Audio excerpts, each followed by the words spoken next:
आप देख रहे हैं एमपीएन न्यूज। मैं दिलीप कुमार कुशवाहा। आज मैं आप लोगों को एक बहुत ही महत्वपूर्ण बात बताने जा रहा हूँ। आज विपक्ष हो या मीडिया हो या विपक्ष के जो भी सपोर्टर हो, ये लोग कहते हैं कि मोदी यानी कि बीजेपी ईवीएम से जीत रही है, क्योंकि बीजेपी की सरकार है। उनका कहने का मतलब होता है कि जो भी संस्थाएं हैं वो बीजेपी के अधीन है। तो मैं आप सभी लोगों से एक बात पूछना चाहता हूं। 2013 में कांग्रेस की सरकार हुआ करती थी, केंद्र में भी कांग्रेस हुआ करती थी, राज्य में बिहार में लालू प्रसाद, यूपी में समाजवादी, मायावती, यही पार्टियां हुआ करती थी। बीजेपी तक दूर दूर तक रिश्ता नहीं था।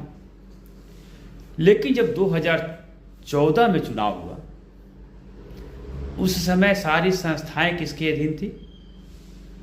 कांग्रेस के। उत्तर प्रदेश में समाजवादी के, बिहार में लालू के।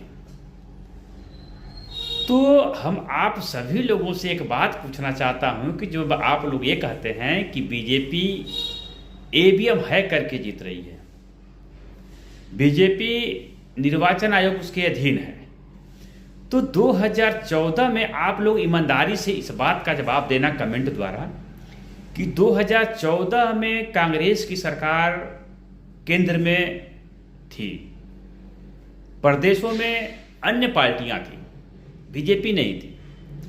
तो 282 सीट यानी कि सिर्फ बीजेपी 2014 में 282 सीट जीत कर लाती है और इंडिया के गठबंधन के लोगों द्वारा वहां पर 332 सीट जीती जाती है। तो उस समय संस्थाएं क्या कर रही थी? उस समय कांग्रेस के अधीन सारी संस्थाएं हुआ करती थी, तो बीजेपी इतनी सीट लाई कैसे? ये सोचने वाली बात है।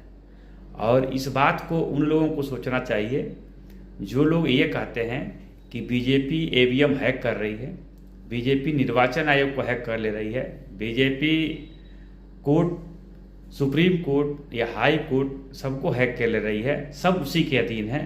तो मैं आप लोगों से ईमानदारी से ये बात पूछना चाहता हूँ कि 2014 में जब बीजेपी, जहाँ पर सारी संस्थाएं कांग्रेस के अधीन हुआ करती थी, तो 2014 में बीजेपी 282 सीट कैसे जीत कर लाई? आप ईमानदारी से जवाब दें, नहीं तो आज